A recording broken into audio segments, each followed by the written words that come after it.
Les prophéties messianiques. Par Monsieur l'abbé de Broglie. Préface. Les conférences que nous publions, prononcées dans l'église des Carmes à Paris, pendant l'hiver de 1892 à 1893, continuent la démonstration que Monsieur l'abbé de Broglie avait entreprise, de l'existence et des attributs de Dieu.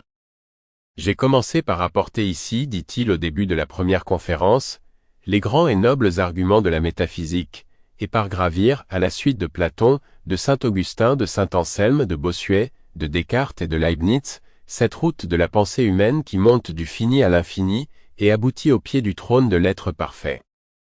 À ces arguments j'ai joint des preuves historiques en montrant que le Verbe de Dieu a parlé aux patriarches, et qu'il a agi dans l'histoire du peuple d'Israël, et que celui qui parle et qui agit est certainement celui qui existe.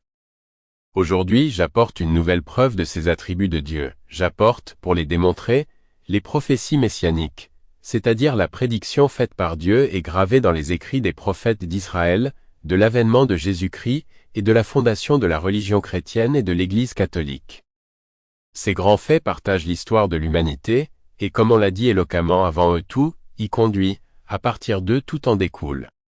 Si donc je puis établir que ces grands et immenses faits de l'histoire de l'humanité ont été prédits avec leurs circonstances, 5 ou 6 siècles, ou 4 siècles au moins, avant leur accomplissement, il sera certain que l'histoire de l'humanité est gouvernée par une intelligence qui voit l'avenir à travers les siècles, parce que l'avenir dépend d'elle, et par conséquent, parce qu'elle peut tout. La preuve tirée des prophéties était constamment alléguée par l'apologétique d'autrefois. Bossuet, sévère pour ceux qui essayaient de l'affaiblir, l'a développé dans la seconde partie du discours sur l'histoire universelle, que d'âmes, à la lecture de cette œuvre presque sans égale, ont ressenti une impression de joyeuse certitude qui, par la grâce de Dieu, les a pour toujours affermis dans la foi. Lacordaire, à son tour, a présenté la même preuve dans ses conférences de Notre-Dame, solide non moins qu'éclatante. Monsieur Le Hir, défendant contre une critique effrénée l'autorité des prophètes d'Israël, a écrit des pages érudites, judicieuse, éloquente même, qu'éclaire parfois comme un rayon de Bossuet, ce jugement est du docte et regretté P. de Valroger. Un autre apologiste plus goûté semble-t-il de nos contemporains, mieux écouté d'eux que Bossuet ou même Lacordaire, Newman, assigne lui aussi à la prophétie un rang éminent parmi les preuves du christianisme. Et cependant, M. de Broglie l'avoue, cette preuve n'a point pour beaucoup d'entre nous la force persuasive que lui avaient reconnue tant de générations chrétiennes.